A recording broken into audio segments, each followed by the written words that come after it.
Hello বন্ধুরা, আশা করি আপনারা সবাই ভালো আছেন। আমি আপনাকে দোয়া আশীর্বাদে ভালোই আছি। আমার মুখ অবশ্যই দেখা যায় না, কিন্তু আমার পাশে থাকা ভিউটা আপনাকে দেখে মনের ভিতরে একটু হলেও শান্তি পাই। কারণ আমি আজকে সকাল সকালে আমার বন্ধু হয়ে গেছে স্কুলে, আজকে হলে ইন্ডিপেন্ডেন্ট ডে। এই জ্বালায় আমরা সবাই সকাল সকালে স্কুলে এনে স্কুলে যতগুলো দায়িত্ব কামটা মাথায় সব আমরা করুম, কারণ এইবার আঙ্গ ফাই না মানে আমরা পড়ি টেনে, জানোই তো টেনে বললে স্কুলের সব দায়িত্ব নিজেরই উঠে থাকে।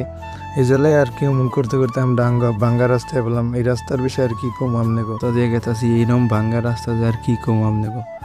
এই রাস্তার বিষয়ে তার কোনো কোয়ার আমার আর নাই কে। আইতে আইতে পেয়ে গেলাম গাঙ্গু হিলা বাজার। আমরা এত সকাল আইছি যে হিলা বাজার একটা দোকানও খোলা পাই নাই। যাই হোক, দোকান টোকান খোলা না পাইলেও আঙ্গু আর কিছু করা নাই, এনে ডাইরেক্ট স্কুলে জানাকবো। ডাইরেক্ট এনে স্কুলের গেটের সামনে এনে যে এনে দেখি স্কুলের অবস্থা কি। তা জেনে দি স্কুলে পোলান টোলান কিছুই নেই খেয়া। স্কুলের গেটটা অবশ্যই খোলা আসল। আমি গাড়ি থেকে নেমে গেটটা খুলে ভিতরে যে দেখি কি হয়।